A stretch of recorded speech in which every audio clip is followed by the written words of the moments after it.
We'll call the meeting to order. Please rise for the Pledge of Allegiance. I pledge allegiance to the flag of the United States of America and to the republic for which it stands, one nation, under God, indivisible, with liberty and justice for all.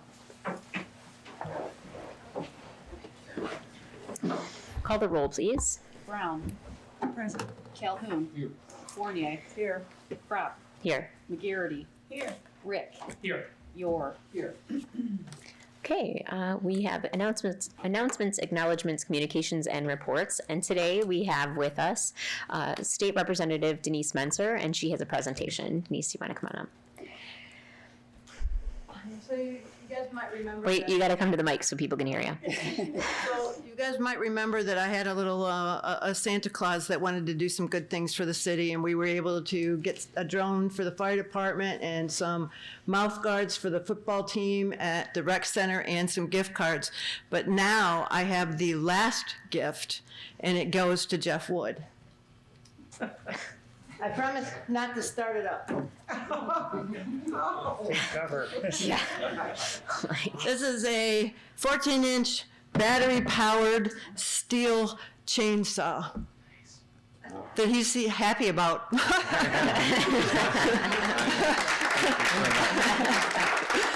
On behalf of the Department of Public Services, thank you so much for everything that you do for our community and the continued support of the work that we do. Thank you. You're welcome, and it's my city too, you know, it's my city too. Can we make sure that we get a picture with, Oh, you yeah. want to take a picture and, well, it's for our social media? I don't know. Thank you. Yeah. Right. No. Yeah. Yes, ma'am. Yes, I will. Let's do that. Go. Let's do one like this. Finger out of the shot. Okay. And I will send them to you. Thank you. I'll send them to you if you want it. Yep. Yeah. I'll send them to you. Send them to him. Yeah. Start that baby up. We're gonna cut this meeting short today. Oh, really? Yeah. It's unimpressive because it doesn't make any noise. Right, exactly. All right. I have a statement that I want to read just in light of some of the things that have been going around on social media. And so just to make sure that we clarify some things. The City of Mount Clemens is aware of recent media coverage and renewed public discussion regarding allegations of animal abuse and the city's response to complaints involving a specific property. Following the city's initial public statement, additional allegations were raised related to videos posted by the dog owner on social media. In response, the Macomb County Sheriff's Office assigned a detective to conduct a comprehensive review of the matter in its entirety, including complaints and enforcement actions dating back to 2016.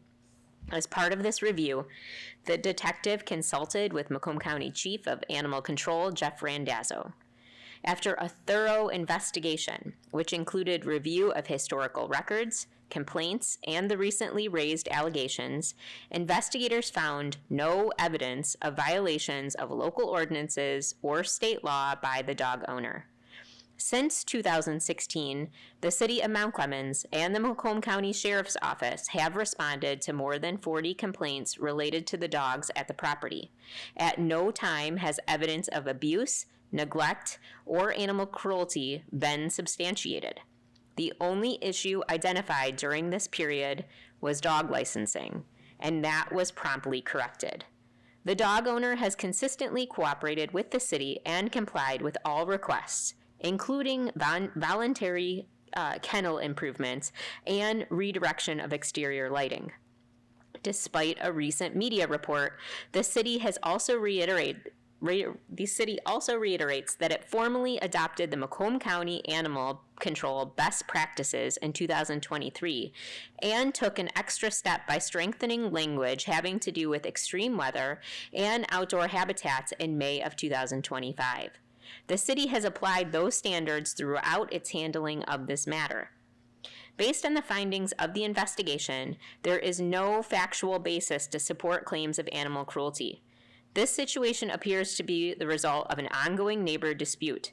However, the city will continue to respond promptly and appropriately to any new credible complaints. The City of Mount Clemens remains committed to protecting animal welfare and ensuring that all concerns are reviewed thoroughly, fairly, and based on evidence. So thank you very much. I will just mention, is there any other announcements, acknowledgements, communications, or reports at this time? All right, we will move on to adoption of the agenda. Move to adopt the agenda as presented. Support. Any questions or comments about the agenda? Call the roll, please. Brown. Yes. Calhoun. Yes. Fournier. Yes. Crop. Yes. McGarity. Yes. Rick. Yes. York. Yes. Okay, this is the portion of the meeting where we allow the public to address the commission. We invite you to come up to the microphone. We ask that you give us your full name, your residential address, and you abide by our 3-minute rule. We do not always give responses back at this meeting. We allow our staff to give you a response at the following meeting so that they may answer your question thoroughly. If you would like to address the commission at this time, we ask that you come to the microphone.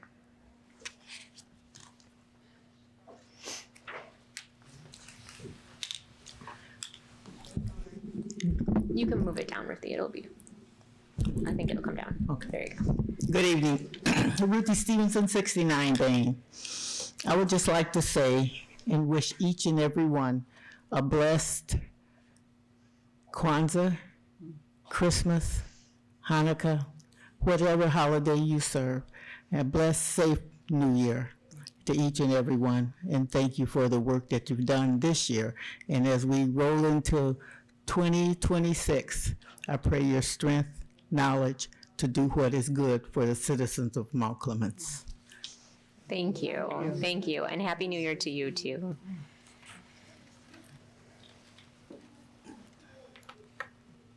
Summer Parish Shafi, address 115 South Main, Mount Clemens 48043. I've been in the lines of the homeless problem. The people at the other church, there's quite a line of people out there. The line could get bigger. The world has a big issue out there. In Oklahoma, Tennessee, Michigan has a homeless problem too. People are sleeping outside in the cold in tents. And I just take consideration, watch the homeless videos, what they go through. They feel like they're invisible. Nobody sees them. They're like they're not important sometimes because they don't work. So a lot of work. There's doctors and lawyers who live in these vehicles and they got to move them so in different states. There's all kind of restaurant people that work and live in their vehicles, and people that live in tents that they want to work, but to some that don't want to work, that's up to them. But I've been trying to help them, and God put that Thank you, Summer. in my heart. And please take consideration, watch the videos. Thank you, Summer. And I hope y'all can help me get to start a building or something. The old school, that if you're gonna tear it down, the old house, those schools, that's big enough for the house, all the people in Mount Clemens. There would be nobody in the streets, nobody freezing. Thank you. Okay. Thank you. If there's anyone else who would like to address the commission, please come forward. Oh, wait, okay. Hi, my name is Mary Lou. I live at 89 Gallup. Mary I Lou, want to talk about these dogs. Mary Lou, can you give us your last name, please, for the record? Boomer. Thank you. I want to talk about these dogs. Isn't the fact that they're barking all night and keeping all the neighbors up, isn't that a reason enough that enough is enough? And also, does he have a special license to have more than four dogs? I want to know the answer to that. Do you guys allow breeding in Mount Clemens? That's what I'd like to know. Because the people that live close to him, they can't get a good night's sleep. If that was your neighbor, what would you think?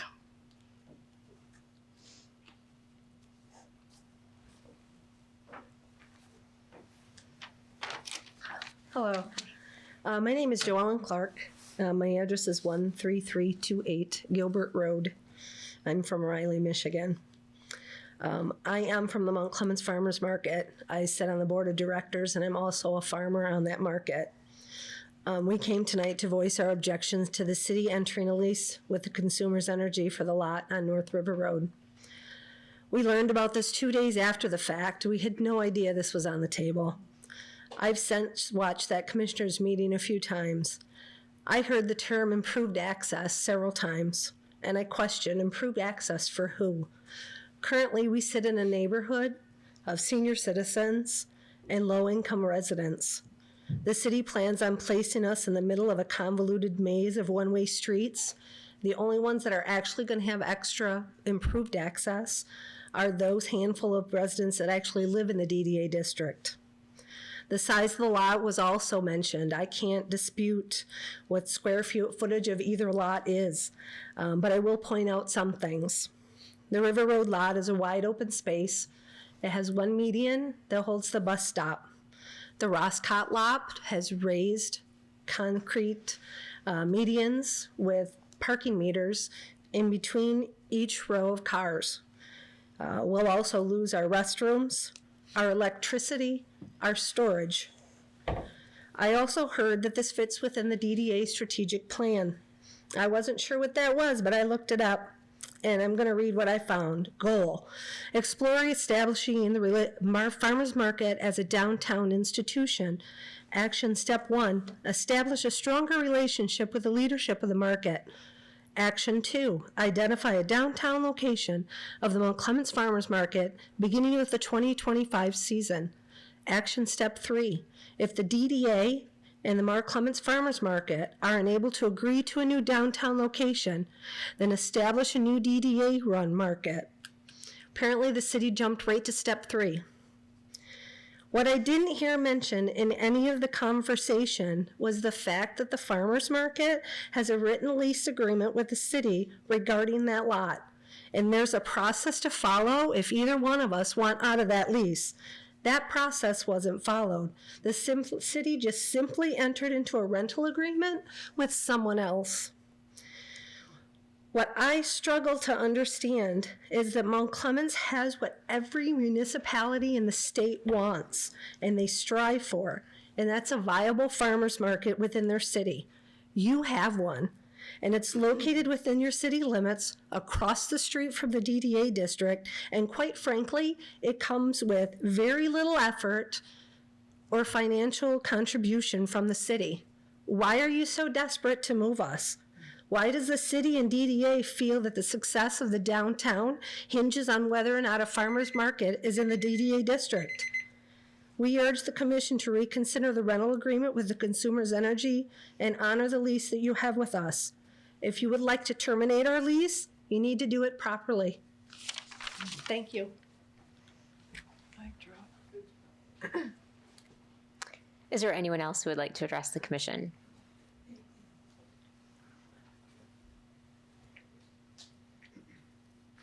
Hi, everybody. Happy. Can you give us your full name and your residence? Yes, my name is Sharon M. Stuckey, and my address is 255 East Lafayette, Romeo, Michigan.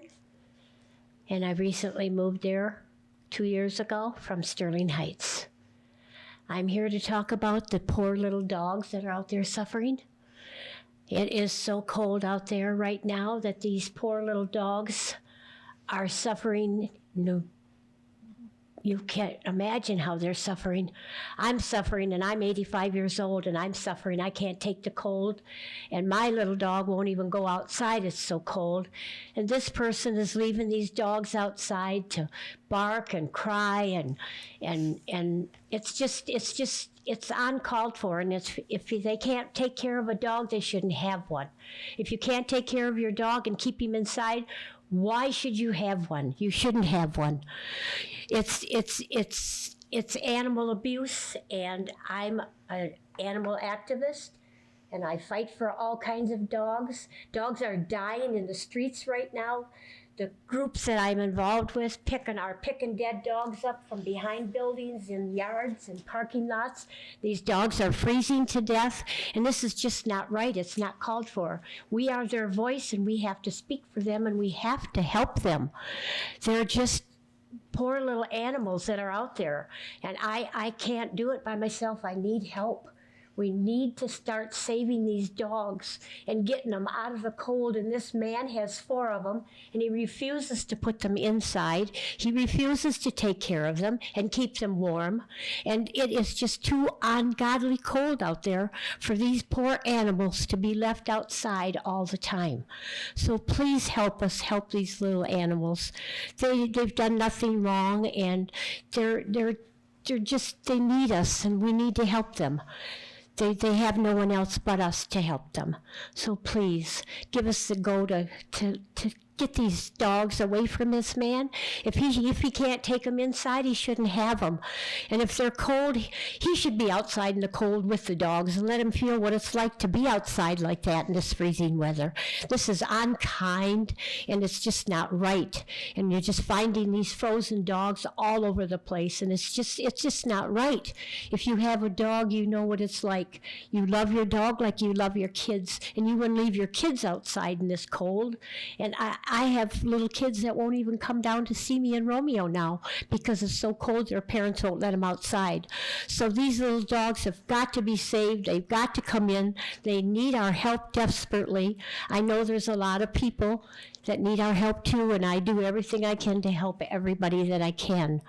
And I've taken in a homeless man since I've been into Romeo, and 2 homeless men probably.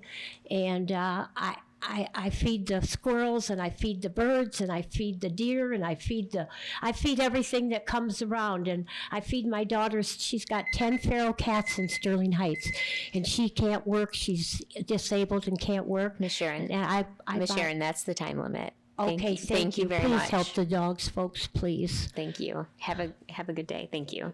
Is there anyone else who would like to address the commission at this time?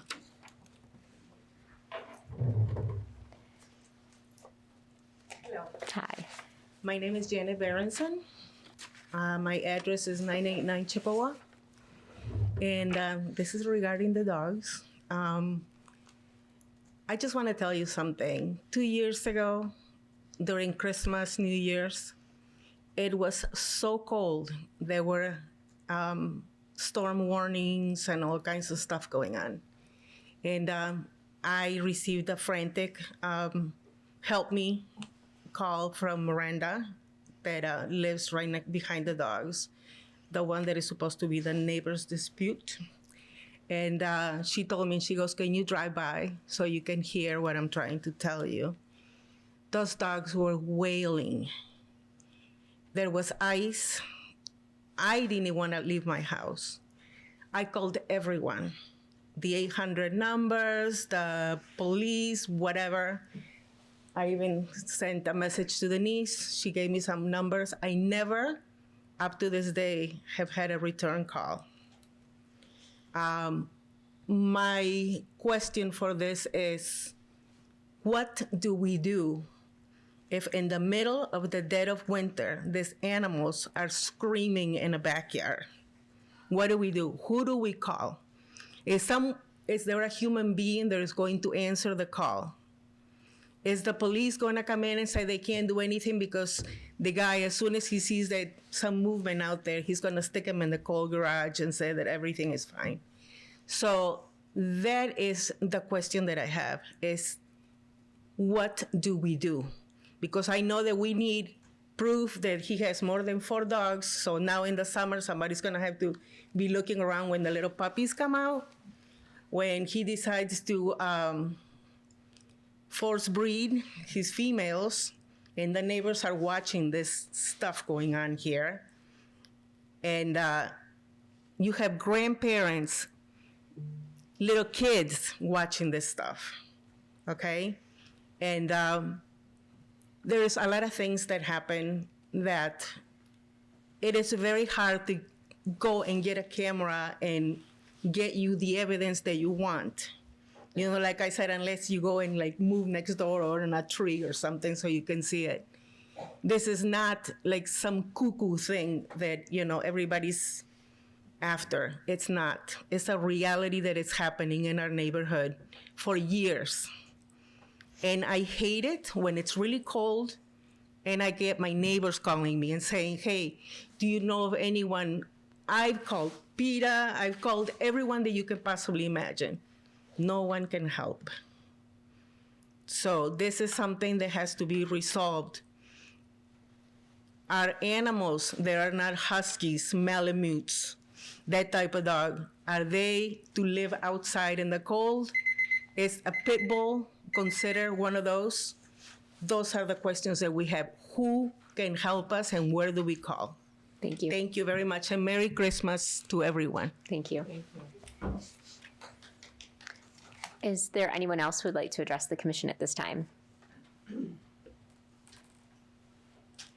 Okay, seeing no further public participation, we will close public participation and move on to administrative responses to issues or questions raised during the previous meetings. I don't see anything, Mr. Shipman.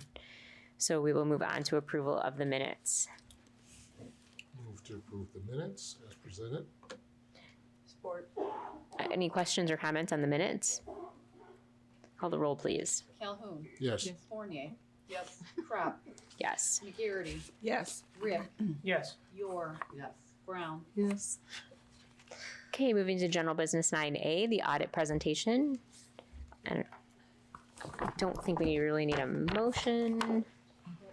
I guess we do have a motion. I mean, I guess, do you want that before we give the actual presentation? Move to accept the city's financial report and governance letter for the fiscal year ending in June 30th, 2025 as presented. Support. All right, now, Mr. Shipman, we can. I'll give everybody a quick rundown, Jordan, and then we'll turn you loose. How about that? The City Commission is requested to review and accept the fiscal year ending June 30th, 2025 governance letter, which is shown as attachment 1, and the city's annual financial report, which is attachment 2. The independent financial audit was performed by Maynard Costera-San. The following are some of the more noteworthy items related to the year-end financials and audit report. The following notes are specifically related to how the city performed on a fund basis. Maynard Costera-San issued an unmodified report which states all funds have been reviewed and accurately present the financial position of each of the funds and the city as a whole. The general fund on revenues of $18,960,426 and expenditures of $17,102,784.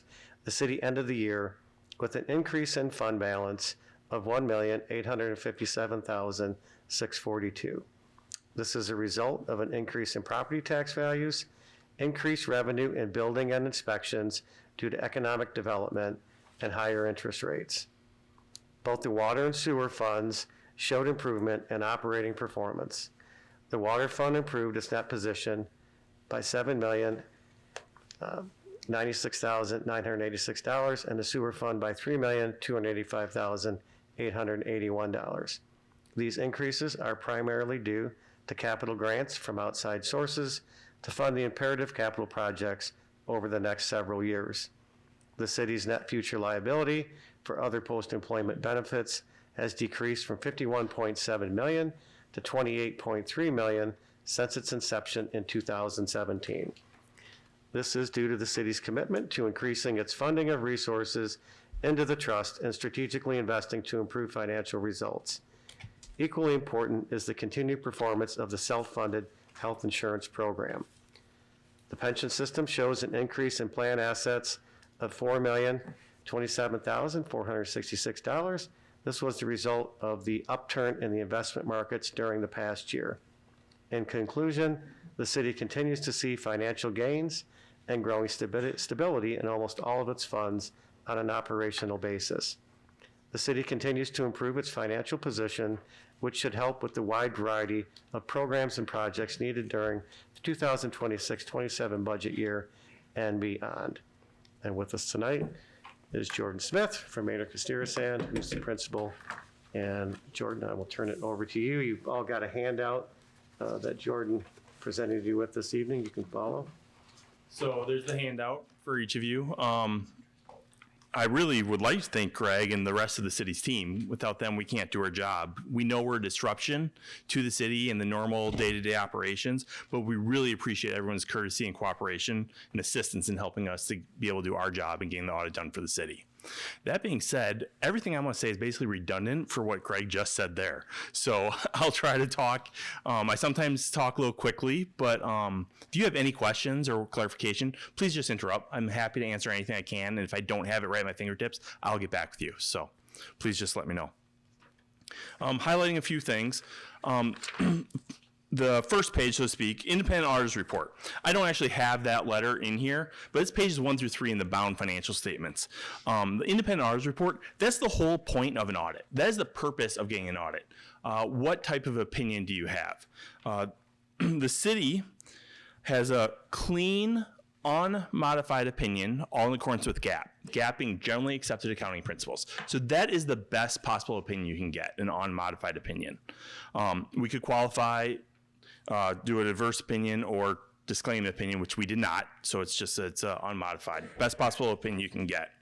That letter would also tell you about management's responsibilities, which is for the fair presentation of the financial statements. And for internal controls, stuff like that. That's management's responsibilities. Ours as auditors is not to detect fraud. It's not to give an opinion on internal controls. It is to give an opinion on the information in there, and is it reliable? Can you rely on that? Which it is, a clean, unmodified opinion. So, best possible opinion. All right, let's talk about the funds a little bit.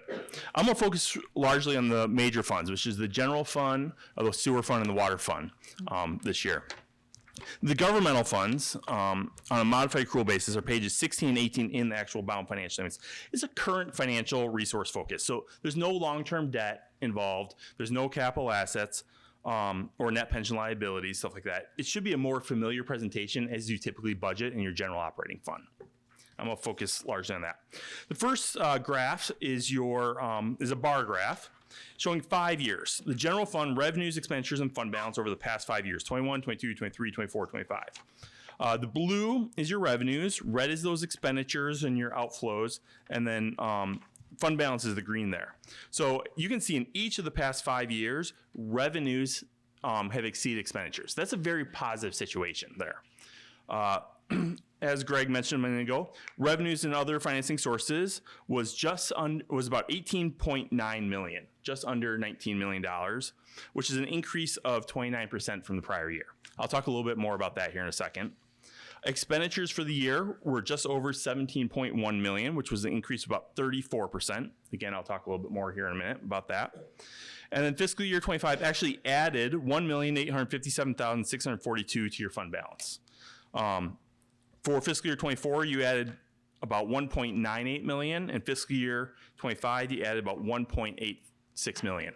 What does that mean? That adds to your reserves. And I usually get the question, is that healthy? Is that good? It all depends on your future plans. What is your capital improvement plan? What are you budgeting? Where does the city want to be in the next 5 years? Where does the city want to be in 10 years? And that depends on the reserves and what you need to get there. Going to the next one should be a line graph. Focusing on the general fund, continuing here. Fund balance as a percentage of expenditures and other financing uses. Expenditures and other financing uses, so that outflows, cash going out the door, or out of the general fund at the very least. Fiscal year 25, at June 30, 2025, that's 77%. So you could operate for a little over 9 months of the year, 3/4 of the year, without taking another dime. Obviously, you are taking in more money, property taxes, state share revenue, other funds, but you could operate that. Your high of the past 5 years was 2024 of about 89%. And the low was 2021 of 61%. You can see that in that line graph there. Going to the next one, it should be 2 pie graphs there. General fund revenues and other financing sources. Just a comparison of 24 and 25 and where your revenues come from. As you can see in 24, about 55% of your revenues was from taxes, the big blue half there, but only about 45% in 2025.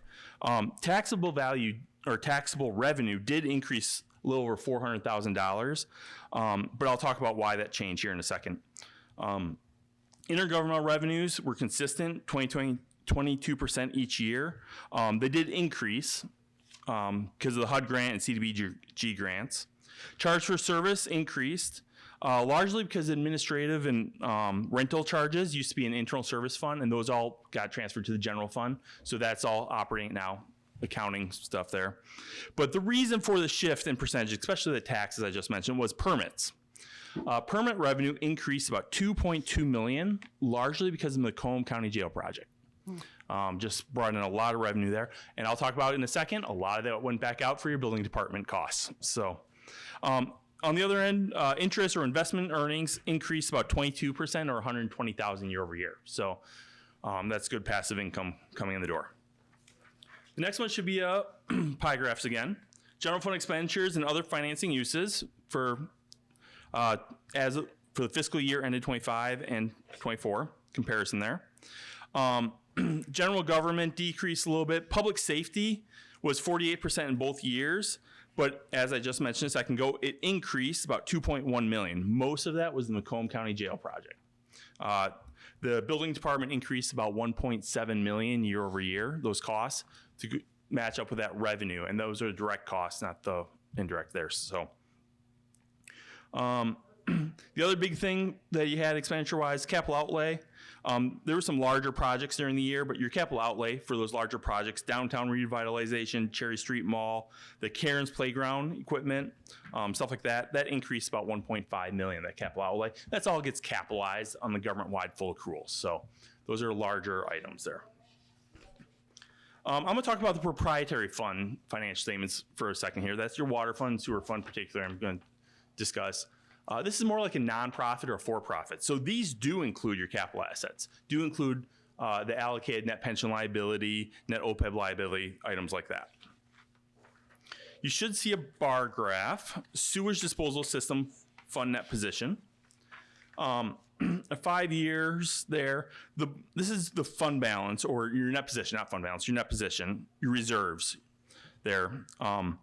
Your net investment in capital assets is the blue bar. That's the big, large one. That's what you've put into your infrastructure.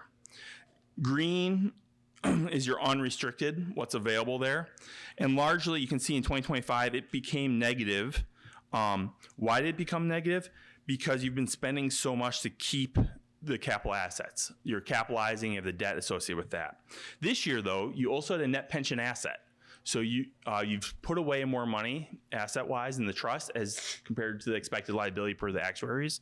So you actually have a net pension asset of about $162,000. Revenue overall was up about $2.6 million due to customer billing increase and then capital contributions from the MEDC grant.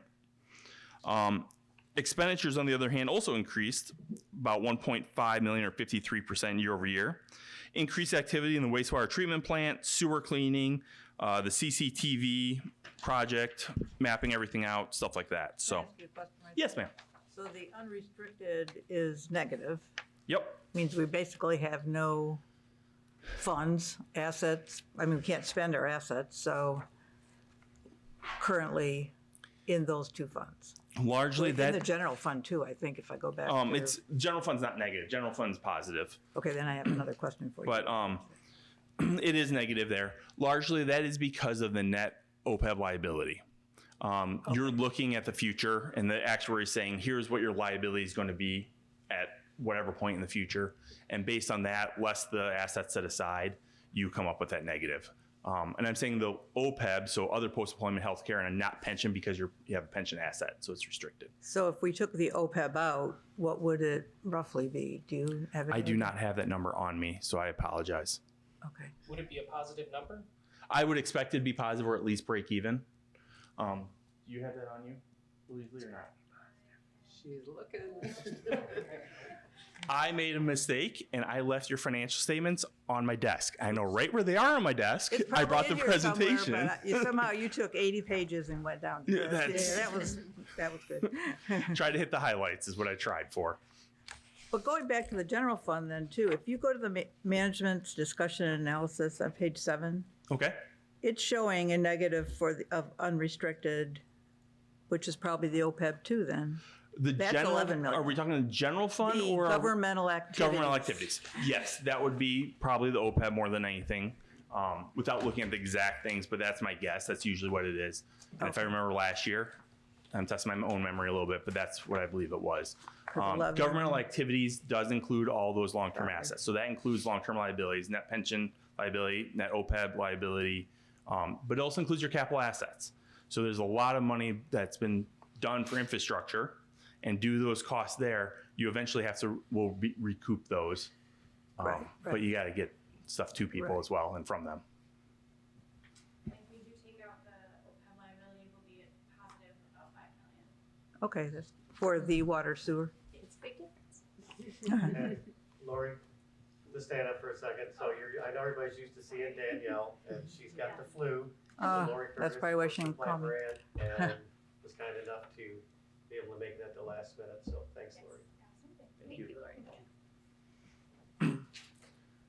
You good? Good. All right, I just want to make sure. Moving to the next one is specifically, this is the water supply. So that was the sewer supply. This is the water supply. They don't perfectly mirror each other, but largely, oftentimes, they mirror each other, such as the net OPEB liability. Visual representation here. The red is your capital assets, the infrastructure there. The green you can see has been negative for a few years. This year does have a small blue bar of that restricted net position, which is your net pension asset there. Like I said, kind of mirroring the sewer there. Revenue is up about 6.2 million during the year, largely because of capital contributions. The DWSRF grant of about 4.8 million and legal settlement of around 300,000 with 3M. Those type things all went into the revenue this year. Then operating expenses were actually an increase of about 838,000. 2024 was actually down about 940,000. So over the years, really, you're only down about 60 grand year over year, or 2 years year over year.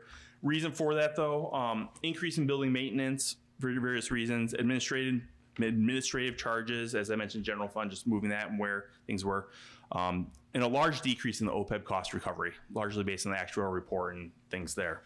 So those were the big items. Really the last slide before the question slide, so to speak, even though I'm happy to answer anytime. But upcoming accounting pronouncements. I just want you to be aware, next year, FY26, there's 2 accounting pronouncements, GASB 103 and GASB 104, that are applicable. Really, it should not affect the day-to-day operations of the city at all, either one. Financial reporting model improvements. This is very simple summarization, but it's tweaking the way things are shown. They want more consistency, municipality to municipality. There's also some tweaks to the management discussion analysis, MD&A, that you talked about, just where things are. And they want a lot more of an explanation for why things went up or down in that MD&A. So rather than just numbers, like a explanation of it went up by 100,000, why did it go up 100,000? Yeah. GASB 104, disclosure of certain capital assets. Again, a lot more consistency between governments. They want to see consistency, and so they're providing direction on how to record things. So there's a little more again to that, but that's a simplified version. Any questions? Well, I had one question. You know, we moved the ice arena is still floating around in here. And we moved it from a major fund to a minor fund. Is that Non-major. correct? Yep. A non-major. Is that just because of the bonds? So the ice arena was sold. Yep. And those dollars were put into a capital project fund for future capital projects there. So they're restricted for the capital projects of the city, whatever that might be in the future. But you leave them in the ice arena fund? No, we it's moved called, them because we transferred them out, the funds out, right? out of the ice arena. It's now a governmental fund under governmental activities, and I believe it's called a capital project ice arena fund, something to that extent. sorry, I don't have it in front of me again because I forgot. That's completely on me. No, that's all right. Lori, do we know the name of it? I can find it in. But I thought it was, but, so where do the bonds themselves sit? Because we didn't pay the bonds off, right? The bonds are in the governmental activity. So, So it'll when the be in there bonds were too. obtained, it was actually the city decided to use them for Ice Right, Arena, right. but there was no requirement to actually use them for the Ice Arena. So they always stayed with governmental activities and stayed with the city, as opposed to the Ice Arena, the asset, all of that was sold off. Got- yeah. And it isn't capital project fund, it's just for capital improvement, Ice Arena. Okay. Can you repeat what she said for the public to hear, because she can't, she's not by a mic. Oh, do you want to come up to the mic and say it so that way it's recorded better on the? That's okay. Yeah, so the Ice Arena, it's under Capital Projects Fund, so it's Capital Improvement Ice Arena is the name of it now. So it has been moved. Yes, it has been moved. Excellent.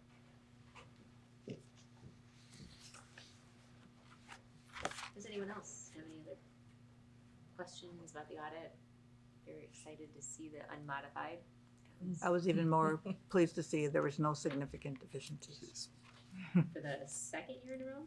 At least two, Second or maybe third. third? I think it's our. I believe this is our third year doing the audit, just to be clear. I believe the first year we had some budget overages or something like that, something state statute wise, but that was cleaned up in year two. So I believe this is year two of no findings or significant deficiencies. Excellent. Way to go, team. Yes, congratulations, team. And thank you. Thank you. You guys were not a trouble in the building at all. I will say. I think I can speak for you guys. Your staff was excellent. So thank you for. Wonderful. Thank you. And anybody else? Then we have a motion on the floor to receive the audit and letter. Let me just get to the motion so I can actually say the correct thing, so I can remind us. I was going to say it's only 80 pages long. All right, so we have a motion to accept the city's financial report and governance letter for the fiscal year ending June 30, 2025, and that is supported. Anybody have any questions or comments? Call the roll, please. Fournier. Yes. Crop. Yes. McGarity. Yes. Rick. Yes. Yor. Yes. Brown. Yes. Calhoun. Yes. Okay. Moving to 9B, purchases and payments. Move to approve purchases and payments as presented. Support. Any questions or comments? All right, hearing none, call the roll, please. Crop. Yes. McGarity. Yes. Rick. Yes. Yor. Yes. Brown. Yes. Calhoun. Yes. Fournier. Yes. I have no agenda, so mine iPad's not cooperating. Does anybody have a paper agenda for me? There is no consent. Thank you. All right, we will move to consent agenda, and I don't see anything listed. So moving on to city manager's report, Mr. Shipman. The Mr. Car Wash project at 54 North Groesbeck Highway has received its certificate of occupancy. The Historical Commission held its 2025 Holiday Homes Tour on Saturday, December 6th. It was a successful sold-out event. Please search for the Mount Clemens Historical Commission and Homes Facebook page to see photos of the event. The public hearing for the 2026 CDBG application cycle will be conducted in January. City offices will be closed on Wednesday, December 24th and Thursday, December 25th, 2025 for the Christmas holiday, and Wednesday, December 31st, 2025 and Thursday, January 1st, 2026 for the New Year's holiday. Refuse pickup will run on schedule December 22nd, 23rd, and 24th, and December 29th, 30th, and 31st, but will run one day behind beginning December 25th for the remainder of the week, and again will run one day behind January 1st for the remainder of the week.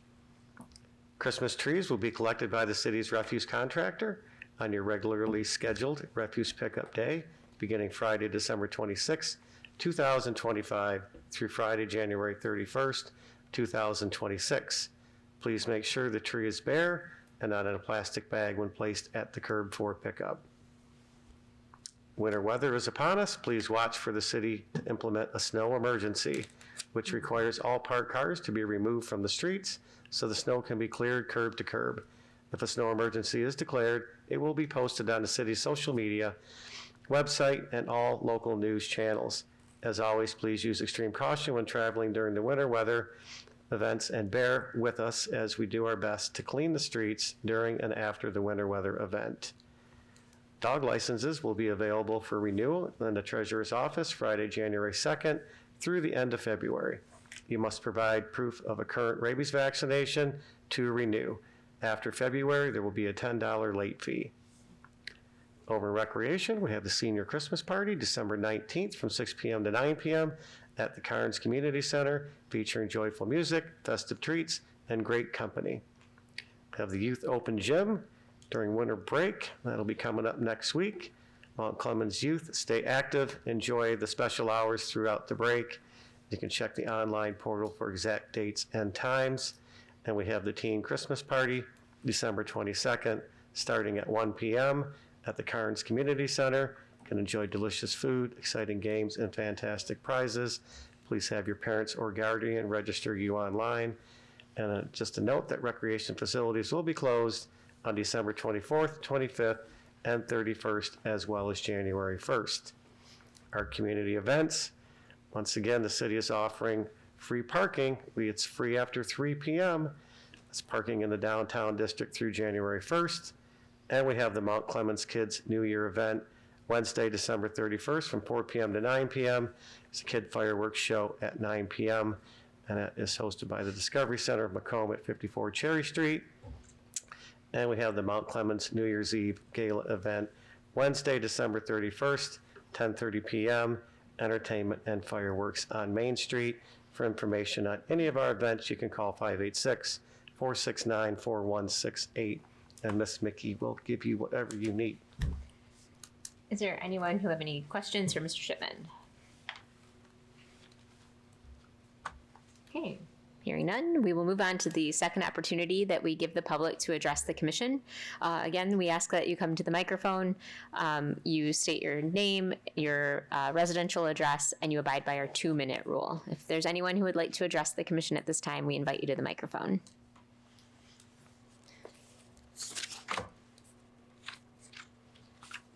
Summer Pierce, Shafi. Yes, I'm concerned about the landlords keep raising the rents higher and a lot of people can't afford it.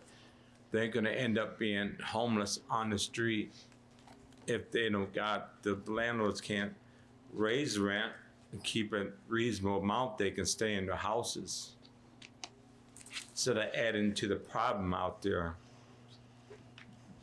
I hate to see people homeless on the street. And y'all have a Merry, Merry Christmas. Thank you. And a Happy Thank New you. Year. You too, Summer. Thank you. Is there anyone else who would like to address the commission at this time? Okay, seeing none, we will move on and close public participation and move to commissioner comments. And we'll start with Commissioner Yor. Thank you. I appreciate everyone who came out tonight, braved the cold, and to join us here. It really is helpful for us to hear other perspectives and other thoughts. I know that we explain that we can't answer things in the moment, but I look forward to hearing some of the answers at our next meeting. I think some people brought some very respectful questions. And I wish everybody a safe, healthy, joyful holiday season. Look forward to coming back in the new year and working together to make more great things happen in our city. So, thank you. Thank you. Commissioner McGarity? I'm looking forward to our New Year's Eve celebration, Lord's willing, this year with the fireworks, and encouraging as we can still for our downtown restaurants to try to be open that day. They can really make some good money because it's quite a bit of people that's down there. So downtown restaurants, it's a good idea to stay open till probably 12:30 if you could. For the residents, because we dance and then we get hungry. I wanted to offer Martin Luther King Day The Macomb County Ministerial Alliance is hosting their annual MLK breakfast, and Stella Award-winning artists will be there as a musician. And if you are interested in a table of 10 or just an individual seat, let me know or look them up on Facebook, and just let them know you're interested in purchasing a ticket for such an event.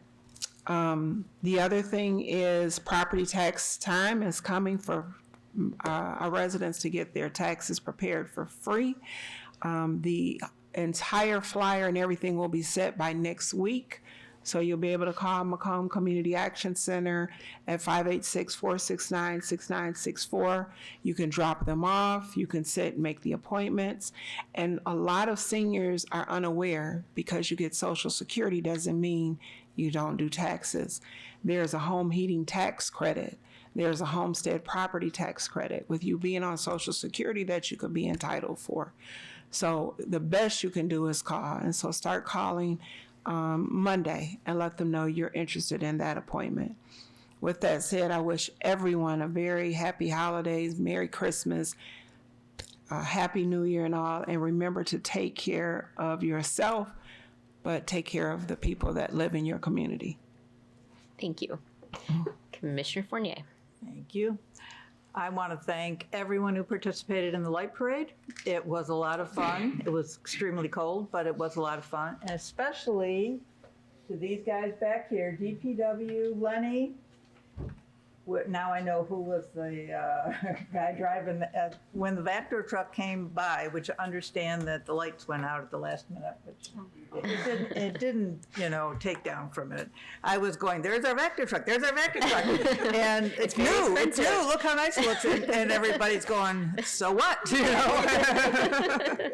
But it was an amazing parade. Thank you to everyone for getting out in the cold. Mickey, I know you said despite 3 layers, it didn't work, but it was a lot of fun, and I really enjoyed it.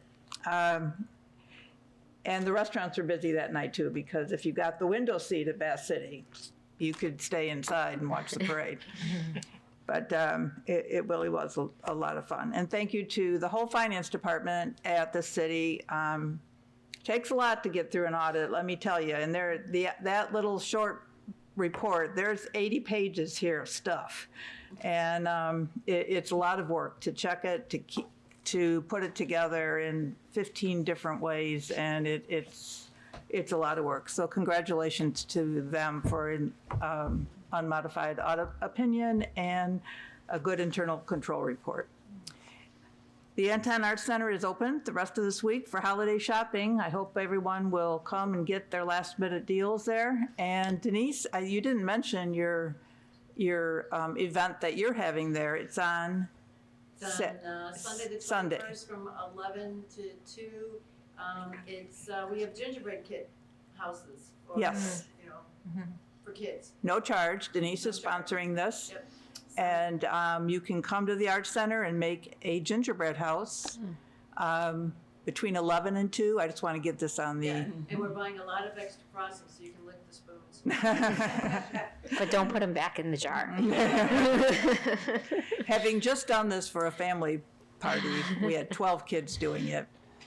It's crazy. It's good that it's the last day. Because it'll take a while to get all that off the floor. And there'll be cocoa and some snacks upstairs for the adults who are shopping.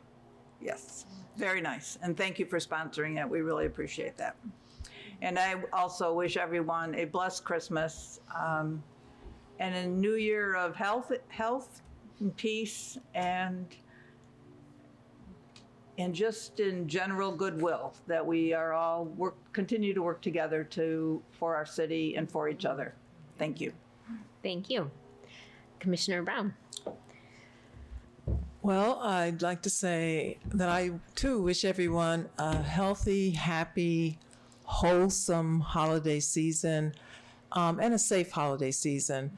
I also want to say that in light of these very, very frigid temperatures, I think it's very incumbent upon us to remember that some people have insufficient heating and check on people who live alone, check on seniors, check on people who don't get out much, have disabilities, special needs, and make sure that they're warm enough, because there are a lot of people in the city who aren't. And I mean, an extra space heater, an extra blanket would help folks. And sometimes you need to check on a senior to make sure that they know how to operate a space heater and that it's not a liability, you know, that it's a safe one. So just be mindful, everybody, to spread the love this holiday season. Thank you. Commissioner Calhoun. I am very happy about this car wash on Groesbeck right by my house. And the free vacuums they have, this is going to be great. But I'm very excited to see that development happening there. I appreciated the presentation on brownfields from Allrow Steel and hearing how it works with the other brownfield project we have at the Victory Inn. I asked the city manager, and I'm excited to hear more about, he's agreed to put together a presentation soon about economic development and just an overview of how it all works. And I think that'll be a great way for us to see the work that goes into getting these projects here. And so I'm very excited about that. Let's see here. I appreciate everyone who came to speak about different issues in the community. I am very, it's good that the city administration and the city manager worked hard to have an investigation done into specifically into the situation with the dogs by the sheriff's office with the Macomb Animal Control. And so I appreciate the work and the care that was put into that. I appreciate the city commission years ago adopting the ordinances that the county has and really looking out and strengthening those and looking out for the animals in our community. And for continuing to respond to those, to our animal control officers and to administration for staying on top of that. I also appreciate those who come to speak about the homeless in our community and those who are doing the work to take care of them, especially when it's cold outside. In particular, McCrest is doing a really good job taking care of people. I got a call the other day, and Commissioner McGarity can attest to this too. There was a person who is experiencing some difficulty, and they were able to reach out to Commissioner McGarity with Macomb Community Action. They're getting help from McCrest. So these community partners coming together to take care of people is really good to see. And so those who are going through very unfortunate circumstances, making sure that they have access to these opportunities for help is important. And I'm glad we have organizations that are doing so much, including the city. When SNAP benefits were cut off, and even throughout the holiday season, making sure that there's food available for folks, making sure that there's assistance. The donation box is overflowing in the lobby. And so that's just a testament to the work that's being done, and those in the community whose work I did not mention. We're very appreciative of it as well. This has been a really great year. I wish everyone a Merry Christmas and Happy Holidays. I'm excited for what the new year is going to bring us, and I'm really excited to go take a closer look at all the doors and the decorations here in City Hall. The aliens in particular are cool. But just happy that everyone's in the spirit and that we're taking care of each other. I'm looking forward to next year. Thank you. Thank you. Commissioner Rick. Thank you. First, I would like to say to anybody who has an issue or wants to report a problem, continue to call the city during the daytime and report it. After hours, you can call the police. If it's animal control or noise issue or what have you, there have been reforms inside the city hall that you may not see in how reports are handled and how records are kept. And all I will say other than that is if you have reported something and you don't hear back, call the city hall or report on the website through the report and issue. Include where you called, when you called, and how long where you called, when you called, who you called, and what the issue is. so that we have a record of that and can figure out, is there a phone number that's not working, or is there somebody who can't get into their voicemail, or is there somebody who maybe the city needs, city leadership needs to make sure that they are checking their voicemail. It could be any number of things, but there is a lot more direct oversight and process improvement that's happened here over the last couple of years. And I would encourage you, if there is anything that you think is an emergency, call it in. And the thing about having a former firefighter as a city manager, we always take the call. We never assume that this one time is going to be just like other times. We always take the call. And as long as we continue to do that, please continue to call it in. I'd like to thank the city staff who put together a toy drive thing. I don't know what the word is for it. Are you going to speak on that at all? You know, they had all these toys out here for kids, make sure that, yeah.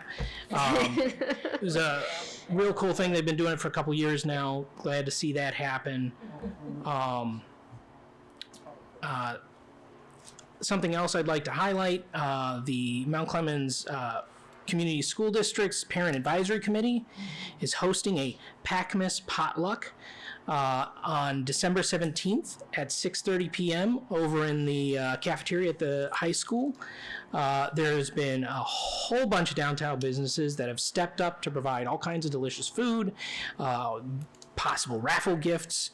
It's going to be a good time, a good chance to get to know the other parents at the school or other community members and leaders, and I encourage anyone who's available to attend. Also, that's the night of the school board meeting, so if you're looking for something maybe a little more exciting, you could go to that instead. But that is there's about 15 downtown businesses that have stepped in to help support that event, and it's really cool to see the community coming together like that. Speaking of downtown businesses, I'd like to encourage everyone to shop local. While you are shopping local, watch your step. There's ice out there. It is impossible to always get all of it. Just be careful, watch out for each other, watch out for yourselves while you're walking. Falls are a very dangerous thing. Do not assume that you are as limber as you thought you were. Just be careful out there. And then I'll give my standard plug. There's lots of openings on our boards, committees, and commissions. The website has a new format that I particularly like, where it's a drop-down for each committee or commission. It's got information about it, who's currently on it, when their time expires, as well as the list of what current openings there are. If you're interested in serving on one of them, I recommend checking that website and calling the city for more information. Thank you. Thank you, Commissioner Rick. All right, I want to thank the DDA and the city for the light parade. It was, as Commissioner Fournier said, it was really fantastic, and I want to definitely reiterate the incredible work that the streets and water department did in taking all the city trucks. The kids were just so thrilled with that. Even the water department even went as far as making a tree out of a plunger. Thought that was pretty awesome. It was amazing. So thank you to everyone who participated in that. You guys really went above and beyond, and it was, like I said, the kids just, it's such a fun night, and the kids enjoyed it. And even though it was wind chills below zero, and you couldn't cover your face enough, it was so cold, but we did it, and it was really fun. So next year, hopefully we'll be blessed with some better weather, and it'll be a little bit bigger of a turnout, but I would encourage all of you to attend if you didn't get the chance. I want to congratulate the finance team for their unmodified audit. They do an incredible job, and every year when we are able to really have that level of faith in the numbers, as a governing board, we really rely on that to make decisions. And when we don't have that type of assurity that the numbers are what they are, then you always it's difficult to make decisions. You know, it's difficult to really go out on a limb and say, yes, we can afford something, or no, we can't. And so now having that assurance that we can say, yes, we know where the city's finances are, and we know where they're going, and I just can't tell you how important that is. And since I was here on this board when we didn't have that, now having it is an incredible feeling. And so thank you so much to the team at Plant Moran, and then also the City Hall team as well. You guys did a great job this year again. I want to thank a lot of the teammates at City Hall, but then also some of the city commissioners who did participate in this year's Macomb Charitable Foundation. We adopted several families, and forgive me, do you remember how many, Kathy? Families? Yeah, I believe it was 22 yeah, kids. it was quite a few, 22 kids, and several of the families had 2 or 3 kids with them, but it was incredible to see what the asks were of the kids, and it just made you feel grateful that you were able to help another family, and hope that kids are going to really have a great day opening those presents on Christmas Day, and those parents can rest assured that they've made that happen. So I want to thank all the City Hall members and the city commissioners who were able to participate in that. So that was an incredible day to be able to put all the toys out and really show what we accomplished with that. I want to thank the commission for their service. This isn't an easy job, and I appreciate you coming and spending time away from your family and serving our community. I'm proud to serve at the same table with you, so thank you. And I hope that all of you have a wonderful holiday and lots of rest in the next 2 weeks, because I think 26 is going to be a really great year for the city of Mount Clemens. I also want to thank our city staff and our residents, and I hope all of them have a wonderful holiday season. I hope that they also take advantage of our New Year's Eve celebration for both families at 9 o'clock and everyone else who wants to stay up late at midnight. It's the fireworks I hear are going to be pretty spectacular. So if you're going to brave the cold, it's worth it. As Commissioner McGarity says, we dance, then we eat. All right, and last but not least, happy birthday to our city manager, Mr. Shipman. We're going the other way now. All right, and with that, I will entertain a motion to adjourn. Move to close the meeting. Your turn. End it. Okay. Got it. Did you get that, Gab? Anyone want to support that? All right. All those in favor? Any opposed? All right. Good night, everyone. Happy holidays. Meeting adjourned.